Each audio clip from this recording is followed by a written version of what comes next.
Welcome to the Funnel Reboot Podcast, brought to you by Marketing What's New. Let's get into today's show.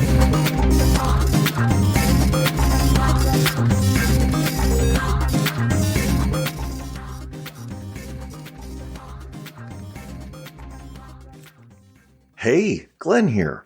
Welcome to Funnel Reboot. Today, we're continuing our series with authors of books related to product marketing. This is the second episode of this quartet on product marketing. If you didn't catch the last one on a book called Loved, be sure to catch it on your app or on our website, where they're conveniently grouped together under our marketing books category. Let's get to today's show. Unicorn, Incubator, Angel, Seed Round, Pitch Deck, CAC, CLV.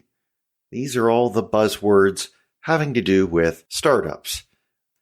And while many of these are laughed at when we poke fun at startups, there is one word that is used in startup culture that is grounded in reality. Its methodology nudges companies to design products that fit the dire needs of an early adopter market, and then ride a wave of growth as the wider mainstream market adopts it. This methodology is called Lean, and from the author Eric Ries on down, there have been some great founders who have taken time out and written down how they have implemented Lean. Today's guest is one of those people. He thought there ought to be a book explaining the differences in the Lean approach when you're in B2B. The resulting book guides those of us in these kinds of startup companies just as well as direct-to-consumer folks are helped by the best Lean books out there that revolve around their market. I know that B2B product marketers, especially those trying to generate demand for new products, will be keen to hear the methods in this book. Our guest is a 5-time entrepreneur, and in 3 of those, he was a founder. Feeling he should help other entrepreneurs and innovators build products for a business-to-business market, he wrote Lean B2B. Its first edition was in 2014. The second edition came out in 2022. And he's also the author of books Find Your Market, The SaaS Email Marketing Playbook, and Solving Product. Originally from Canada, I caught up with him in Rome, where he now lives. Please join me in welcoming Etienne Garbugli. Welcome to Funnel Reboot. Thanks for having me. I'm really glad to have you. We are here to talk about, and I'm going to read off the title. It's beautifully short. Lean B2B, build products businesses want. This is not the first edition, right? It is the second edition that was released. When did it come out? 2 months ago, so early April 2022. Fantastic. And we're going to get into all that this book covers. First off, who is the book written for? It was initially written for B2B entrepreneurs, so the first edition. And then in between both editions, I kind of discovered that the book got spread across organizations. It got adopted by innovation functions, it got adopted by accelerators, by marketing teams, by product managers, salespeople. So in the second edition, the main target to some extent is still B2B entrepreneur, but I made provisions for understanding that there's other people that read this book and can get value out of this. So I started rolling in extra chapters, different things like that. That should be useful for people applying the ideas. Yeah, and I think also timeliness here. So being written in 2022, the updates, you made the point that in this entire field of building companies, if we maybe start this era off to a book that seems to have coincided with this rise in thinking, The Lean Startup by Eric Ries. So that was out in, let's call it, early 2010s. Yes. But you point out that, his book is highly geared towards the consumer market, and that in the late 2010s and early 2020s, you believe that factors have made the fundamentals much more conducive for doing this for B2B companies, right? Well, so I was an early adopter of the lean startup. I think the idea is the general principles apply to B2B or B2C the same, but the examples that were given, the strategies that were highlighted, were all more geared towards B2C. So I felt Yes. there was a gap that I personally experienced as I was building my own startup, where we were trying to do landing pages, selling to companies like CGI and stuff like that. That just didn't work. So I realized that there was a big gap on that end, and I became obsessed with trying to fill that gap or figure out what would this actually mean if it went for B2B. And then in the last 8 years between both editions, the landscape of B2B has evolved quite a bit, as you know, and probably a lot of people that are listening right now, like the B2B landscape has exploded, but as well as changed in nature in a lot of ways. Sure has. The nature of the beast with B2B is fundamentally different. In consumer, you talk about just getting a groundswell of new users. In B2B, the numbers are so much smaller that type of thing doesn't work. You talk more of things that are uniquely B2B, like building key relationships and understanding some of those uniquenesses. And yet you still lay it over the steps that you do at the various stages of building any startup, right? So let's maybe start with before you really have a product idea gelled. We're in discovery mode. So you make the point that we want to try to understand the nature of the problem and that we want to start to gather quantitative information about what that problem represents. Why is it important for the information to be quantitative? Why do you want to find somebody who is saying, I am spending X times longer than I think I should to do task Y? I think it's great to have both a quantitative and a qualitative part to this to kind of understand what is the problem space, but also what specifically are the stories and the pain points that people are telling you when you're discussing with them.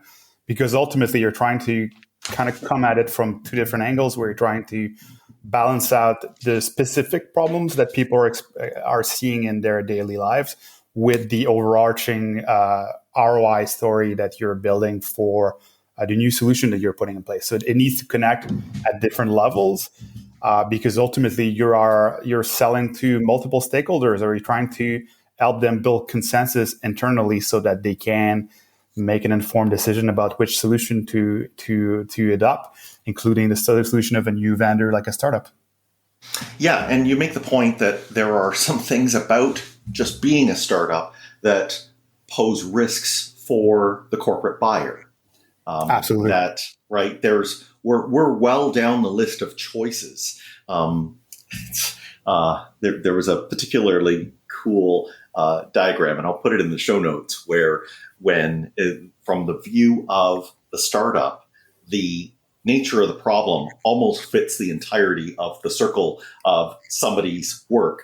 And then you pivot around to the view from the company standpoint, where their work is still the same big circle, but your product is just a tiny dot, a pea within that vast, dish size circle that they have. Yeah, that's a brilliant model from John Cutler. Right. And that idea is a little bit like the fallacy where we think that because we're so focused on what we work on, that's got to be super important inside organizations. But especially early on when you're starting out, like getting that initial attention is really the fighting ground. Like it's really difficult to create something that will appeal or sustain the attention of buyers or stakeholders inside organization long enough for them to decide to adopt, and also help you get feedback, help you get the solutions in place in the organization. Yeah. So when we're finding that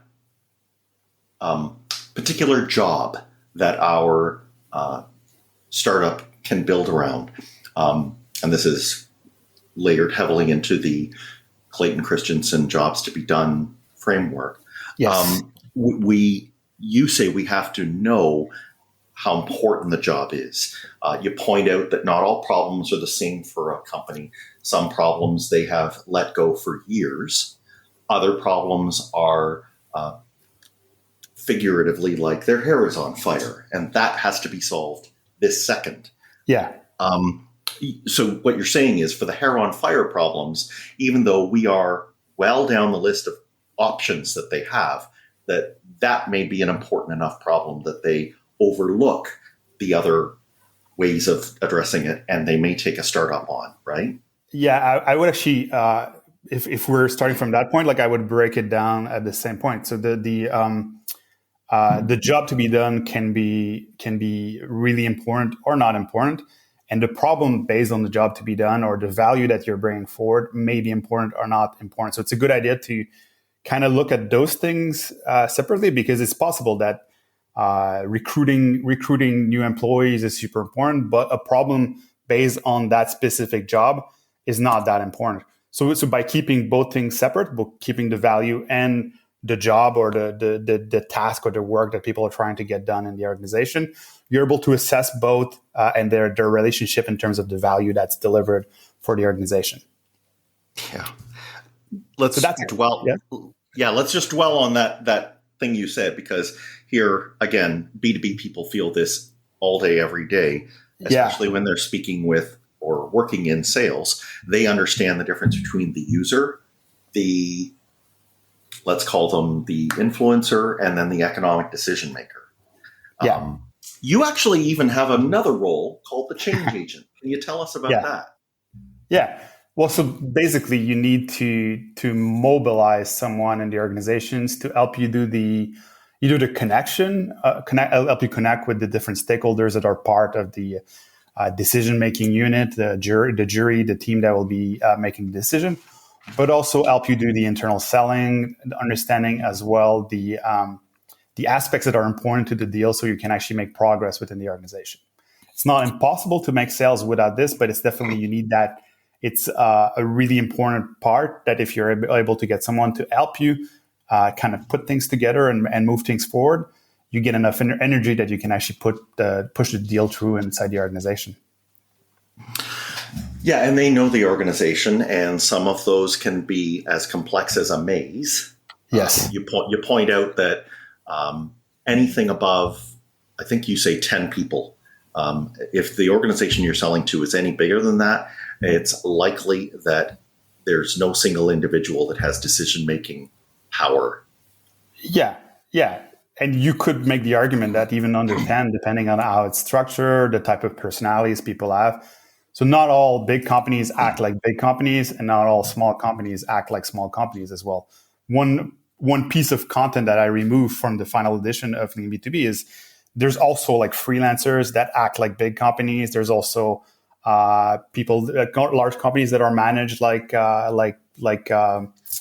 funded organizations that are not as tight on their process and all these things. So it's also important to kind of understand how the company views itself and how they actually interact and work together within the organization. Good point. And while this may sound depressing to people who are trying to figure out how to reach into those, I think most marketers will be excited by one thing that you said here, which is kind of a trend that you noted about software. You say software now enters organizations top down, middle out, and bottom up. More teams and managers on large have control over their budgets and the choice of the products they use. So if you can find that archetype of company and classify them on which of those ways you might get software into them, then you may be able to crack that. Yes, and I would actually maybe emphasize that as well. That if I were to write another version, maybe in 8 years from now, I would assume that the vast majority of companies will be more geared towards that model, where decision making has been decentralized to some extent in terms of the solutions that they use. Different teams will be using different solutions. Different buyers will be at different levels within the organizations. Because I think the whole product-led growth and what connects with that when larger organizations in B2B is there to stay. So the idea of being able to shop a little more like we used to do in B2C is really becoming closer to the norm in terms of B2B. There's a distinction to be made, though, and in terms of the initial customer development and how you actually market it later on. Like it will be different approaches, but understanding that that's kind of headed in that direction, it's a good idea to kind of understand the inner dynamics and how your solutions get adopted inside the organization. Yes. The freestyling type where, you have an individual and you find them and they say, sure, I'll bring your product on, or I'll be the change agent and I'll help you navigate and, I'll help you overcome gatekeepers. I think the thing that helped ground it the most for me, though, because we may find those, but we may not. But no matter what every one of those people employed in their business is there to do is to have a value chain, right? Where they are helping whoever they sell to, and by doing so, they're making profits for the company. So if we latch our product around their value chain, in other words, we help them either save money or make money, or you mention another few ones, but let's just keep it at those two, then you can't really go wrong in terms of validating your product idea. Well, you could go wrong depending on the mix that they're looking at, because priorities will, like even something that is very, there's situations that where even if you come to a stakeholder inside the organization, I can make you make more money based on X, Y, Z. It's possible that they don't buy because the organization is kind of headed in a different direction, changes are forthcoming. So there's a lot of these different aspects that can influence the decision making. But so that's a little bit why it's super important to kind of understand how the needs or the value or the benefits that you're bringing forward relate to the other people around the stakeholders that you're aiming to sell at, because they will confirm or augment the information that you have in terms of what are the priorities of the organization. So if the need is important for one person, but it's also important for their manager, it's also important for the rest of the department, you're getting way more validation that there is an actual opportunity there that is meaningful for these stakeholders. Yes, that's a great point. And these things are always there, but they may not be known to us. And we're going to talk in a second about how we get that information so that we can make decisions on what we're building or how we're improving what we're building. So Etienne, to get information, we first need to know why we're getting information.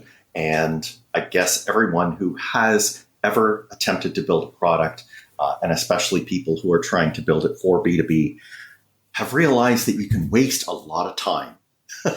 Yes. How do we get away from that wasting of time? Because even as you pointed out in a startup that you had begun, Flagback, this wasted time and money can ultimately result in the demise of the startup. Absolutely. So that's a key component. The time is always limited, and your ability to build momentum for your business is also is really important if you want to keep the team together, you want to keep people involved, and you want to make progress. Progress is motivating. No progress is demotivating. So the idea is to be able to shorten the path to discovery and getting a foothold so you can actually start learning within organizations. So if you're not able to learn, you're not able to move forward, you're not able to get anywhere. So it's important to be able to get a foothold inside organizations, to start learning and be able to start making theories about what are the best solutions that you could be putting in place to create value for the organization. So yes, and you've got a lot of ways that we can ask this. I just will point out that in the book, you actually break it into two pieces where we might consider the first area, which would be before you have a minimum viable product. You're doing an interview to kind of discover things. And then after the MVP, you're doing things to explore more into it. But just abstracting it just a little so we can understand on the whole what the interviews are for and how they're done. What is the big idea that we're doing with these interviews? Yeah. So the issue with starting a new business is that everything's fuzzy. You might have theories about what your customers will be, what they care about, what value they're looking for, what they're working on, how they work. But those initially, unless you've worked in that industry yourself, or you have a lot of experience, or you have subject matter experts, are not going to be based on actual facts. So there's a lot of ways you could go wrong, and you start spinning your wheels because you think you're building on something solid. So the metaphor that I'm kind of using in the book is the idea of the pyramid. So you're kind of building certainty one layer at a time, where you start first, you want to figure out, like, are you speaking to the right people? Are you engaging with the right crowd? So you can start learning. Then you want to figure out who your jury is, or your decision makers within the organization for the specific job that you're exploring. And then you want to go figure out what are the value drivers that you could work on. What is the solution? And gradually build your certainty until you get to a point where, okay, I understand precisely where I'm trying to sell to, why they would buy, what's the process for selling. So there's a lot of these different steps that kind of need to be explored one step at a time. The reason why I put a framework like this is because you want to avoid, if you are, for example, starting with a solution, which a lot of companies will do, have this great idea for a product, and then you're suddenly searching for the right problem, you're searching for the right people that have the right problem.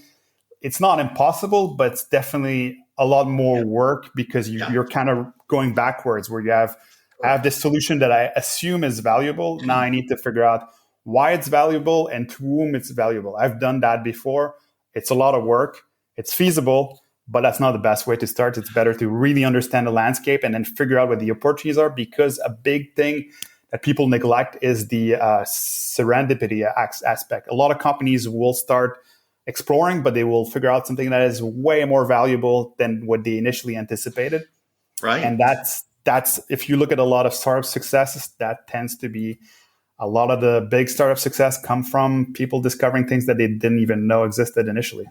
Yeah, happy accident. So, and I'll just emphasize again what you were saying with the pyramid, because it's a wonderful way of clarifying what's easy to change versus what's hard to change. What you were talking about when we're just going to, tweak a feature or a button, that's something near the top. That's something that we will be able to modify with a small pivot. However, down at the base of the pyramid, you have vision, right? So my vision is to help the companies, of the world in this regard. It's going to take moving heaven and earth to pivot on a vision, right? And most companies cannot do it. So you want to make sure that base is solid.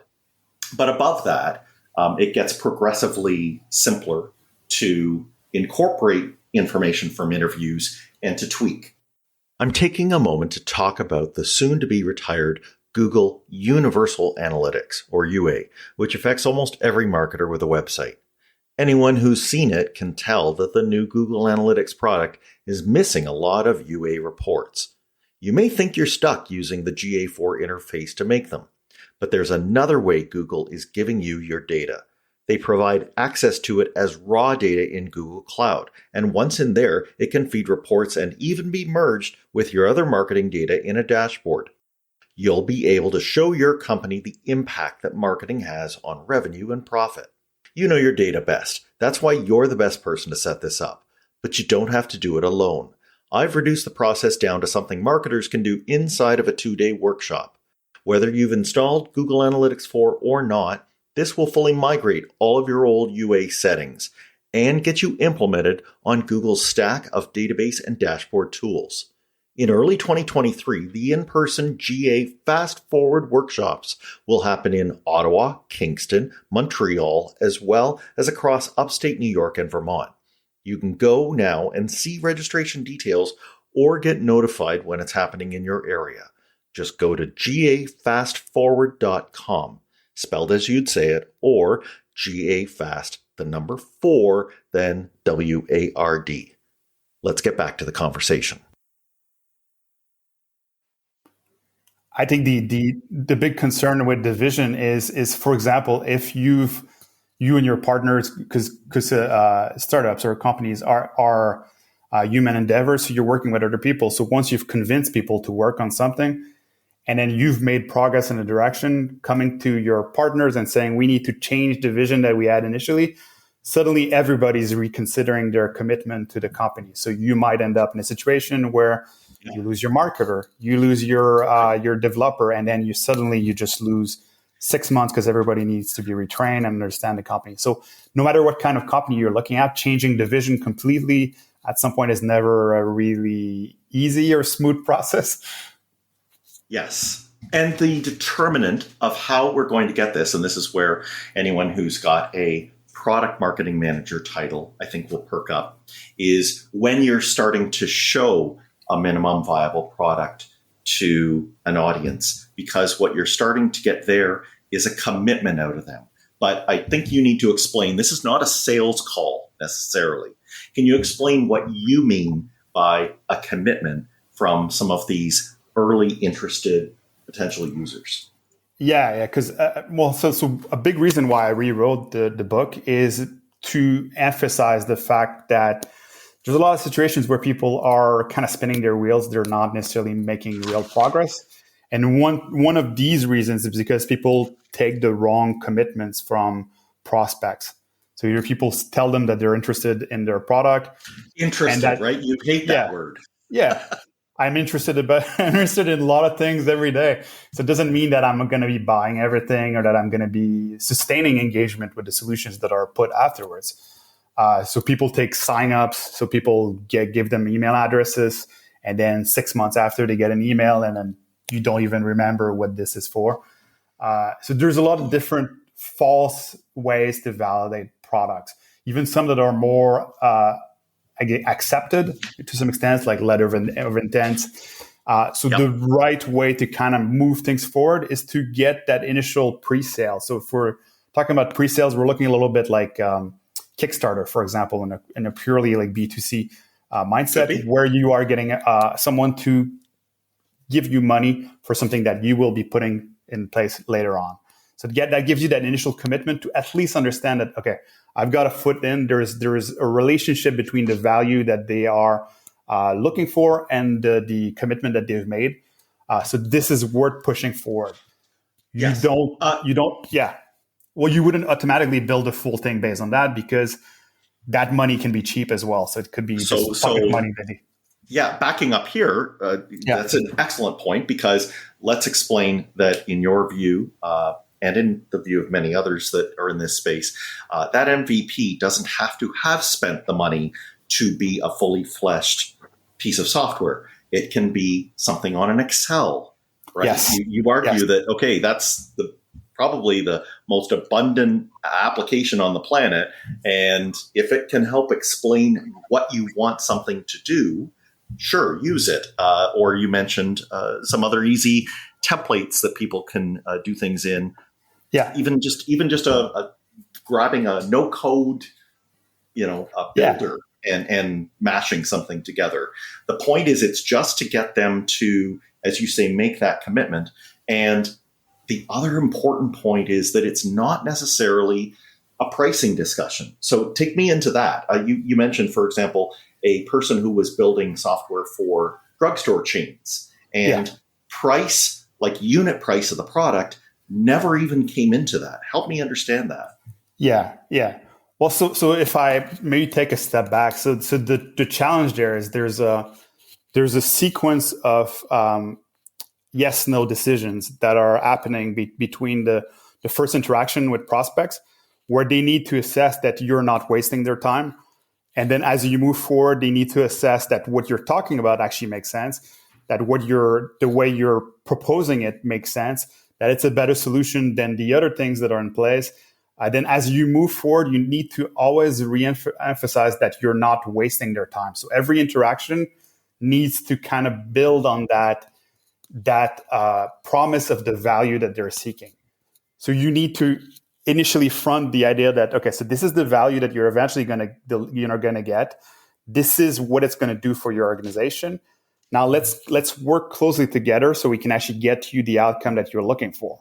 So if the relationship is solid and there's an understanding that you're a startup, which you should never hide, there should be a way for them to understand that you're gradually taking them through a process of building a solution that will be perfect for their needs. So right, they're a partner. Exactly. So you gotta work with them in a way that you're trying to generate the ROI that they're looking for, the return on investment, and you're taking steps to get them to that outcomes that they're looking for. So that's working closely with them, iterating, and the steps that you take in terms of the first solution, the MVP. I had a big crisis of considering whether I was going to use the word MVP in the book because there's a lot of misassociations with that word, where people think, okay, so I'm just creating this MVP. It's a product, but it's not a product. People don't know that's not a full product, but that's not the right mindset for B2B, where you're actually, okay, so this is more of a proof of concept of what where we're going. And I'm going to be taking you through steps from this Excel spreadsheet or no-code tool. And then gradually we're going to make this exactly what you guys need. And it's going to be amazing and deliver the value that you guys seek, because we're going to be working together and iterating the value. Right. And just to close on that drugstore example, if you correct me if I'm wrong, but I think the person found two chains. And basically what they did was they tallied up what their full development cost would be after proof of concept is approved, split it in half, and asked each of them to pay that. And that's how it worked out for everyone. So they very much are bankrolling in the case of that, where there's only a few of them. They are bankrolling your dev. Yeah. Which is a completely acceptable approach. Like, you can even take that even further by co-creating a solution with stakeholders. But the reality is the initial agreement on price shouldn't be a showstopper. You want it to be in a ballpark that is reasonable, so you're not being completely exploited. But at the same time, you want to validate that there's value being transferred, and you'll rework the pricing later on anyway. You'll figure out the right way. So you're looking at it as a bit of a tax on learning initially, more than actual cash flow. And that we need to think bigger. Many of us will have the reflexive impulse to think of a SaaS-based pricing, but you outline 14 different ways of doing that pricing. So, you have to be open when you go to get into these conversations to go with the things that they will be interested in, and then find the right model for that. Yes. But you see it even like through marketing tools. There's some tools that are promising a return on investment. They're getting paid on the performance as opposed to the actual software cost each month. So there's a situation where that can help you cross that threshold with the stakeholders initially, where, okay, so you're not paying anything right now, but based on performance, because we know that we're going to be delivering performance, you will get ROI on your side. So that can be a way to lessen that initial tension where they need to make a commitment on the solution. So there's different ways to go around that, but that can be the business model, the revenue model can be an interesting way to do this. Yeah, and it's wonderful. Conversations, I think, are the key to how this is going to work in a B2B environment. And time itself, right? Which there has to be spaces in between those conversations. Each group has to go away and do their action items. But the time itself, you point out, is a very real aspect. It's real for the buyer in terms of they are business casing this off of time to value. Yeah. Right. So they may be interested in, maybe piloting your proof of concept for a little bit, but the clock is ticking on when they want to see either the entire investment being paid back, or at least an indication that this is scalable and now we can propagate it in our org. But the time is also very real for the startup. Yeah. As you saw in your own experience, because your cash only lasts you so long. Right. So what can you help us do there to try and make sure that these two separate parties who have two different timelines are able to work together so this thing can actually get off the ground? Yeah, that's a great question. So, because there's often misfits with it, mismatches between. They can wait, but you can't. Yeah. So if you're going enterprise, but you only have 6 months of cash flow, like depending on the deal size and everything, like it could take way more than 6 months just to close your customer, and then you're dead and you don't have a way to raise capital. So it's really important to always be mindful of a concept that I brought in the book from Andrew Chen. It's called the time to product market fit. Because the thing you don't know in startups is the time variable. You don't know how long things will take. You don't know how long it will take you to get product market fit. You don't know how it will take you to get customers, to close the deals, because all that information is things that you're discovering. It's a little bit like R&D. Like if you're thinking, oh, well, in 6 months we're going to have the solution for this. It doesn't always work like that with R&D. You're doing R&D on a business model in this case. So it is. There's risk involved for sure. That's a big reason why a lot of startups fail. But there's also the mindfulness of this, because even if you're raising capital, for example, you want to factor that in, because there's a timeline for raising capital. There's milestones that you need to reach.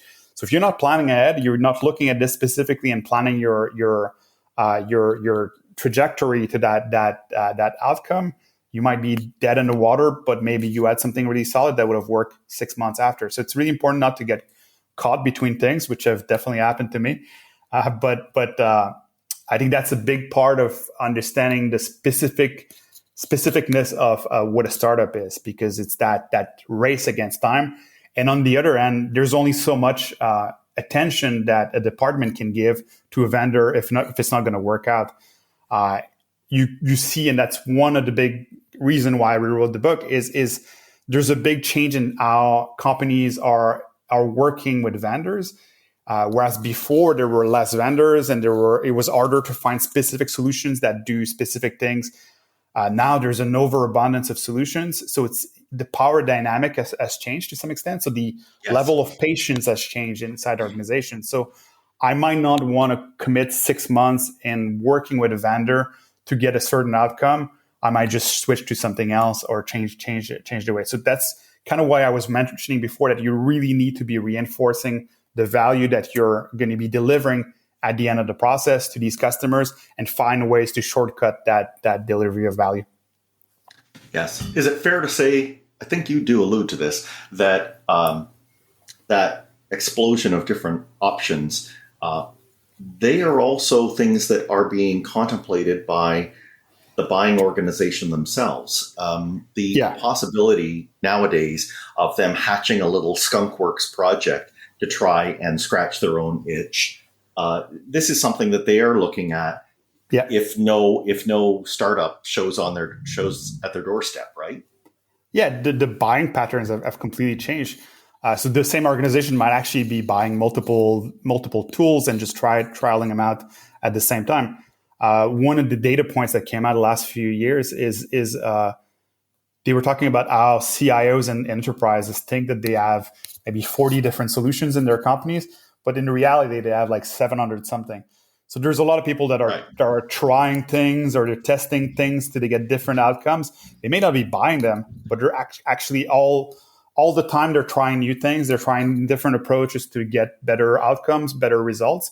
So you're competing in that landscape where things are shifting, but there's also an overabundance of solutions and options.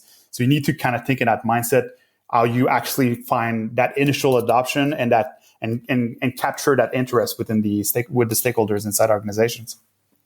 Yeah, sounds like, if I could maybe put it this way, there's a lot of corporate dating going on. Yeah, 100%. It's a very big open singles marketplace, and it's a matter of finding them. Yeah. I'm in the process. I'm rereading the Challenger Sale, and that's what they're talking about. Is basically the concept of loyalty has completely changed. It's a very temporary decision, and it's not true that you can just say like, well, so these customers are loyal, I'm just going to put them in the bank and they're going to stay loyal for the next 6 years. You always need to be building new value, recreating the value, re-engaging them, and to understand what the value is of the solution that you're putting forward, to make sure that you're maintaining your status and the level of interest in their eyes. But as you point out, it's far better to have your segment telling you what they need, and you to make additional features onto your product through that than to just make panicked guesses on your own. I think that was called the product death cycle. Yeah. Right. Yeah, I like these. Stuff nobody needs. Yeah, there's one I have on my website. It's basically so you're just dropping ideas over the wall and you're hoping that something sticks. That's just not how you get something meaningful in place. Etienne, the book kind of ends with a point of, yes, let's imagine that we've reached product market fit and, something like 5 customers that are, happy, that are paying and providing this kind of feedback. If I can ask you to gaze over to the horizon and let's imagine that there is a marketer now on board at that company, what would you encourage them to look for as they try to go from 5 to whatever the number that, X. the vision encompasses is? What sorts of things should they be looking for and trying? So that's a great question. So I've covered a little bit of that in a different book. So I created a series of books based on Lean B2B. So one is specifically about the different sales cycles, is how you create growth at different stage. It's called Solving Product. And another one is a little bit what we talked about earlier, when you're starting from a solution and you're looking for the specific problems. So in that step, so there's a trend happening where it's becoming, so there's a bit of a category being created around the concept of go-to-market fit, which is kind of the step after the product market fit. So you have the right product for a certain small audience, and then you want to figure out what the patterns are of value within that small audience or that larger audience, if you're lucky. And you want to figure out what the right story to tell to kind of scale that. So you want to figure out what are the value drivers, what's the core benefits, what's the segment, the personas that you're looking after, whatever model you're looking at. And you want to find the right channels to attract these people and then start scaling that. So it just underlines how important it is to start off right, because this is all cumulative, right? So if you begin right, then you've got the chance for continuing right. And the reverse is also true. Yeah. Well, that's the big starting point from my other book, where it's that idea we talk about, like the hockey stick growth, if we put that in Canadian terms. And it's really, I'm kind of making the case that it's a bit of a myth, where it's really a bunch of little small steps that are kind of stacking up on top of each other to get to that outcome of really overwhelming growth. So if you're trying to get all these little things right, you want to have the right pricing for the right audience, the right segment, the right market, the right messaging, and that's what gets you to that idea of hyper growth. It's not something that you tweak and then suddenly you get all this together. It's a bunch of things that can be engineered and figured out. So well put, and it is just so clear that you intuitively get how this process works and, have lived and breathed it. And I'm just glad that you've written about it. Etienne, if people want to find out where to get the book, and they want to find out more about you, where can they go? So it's either my name, or you can go on leanb2bbook.com. And from there, you should be able to see all the books that I've written. That's great. And we'll have those in the show notes. Thanks again for being on the show. Thanks for taking the time. I really appreciate it. I am so glad to, and I'm sure everybody else is too. And I hope that people walk away from this with better insight into how to do all this so that they can make their funnel even better.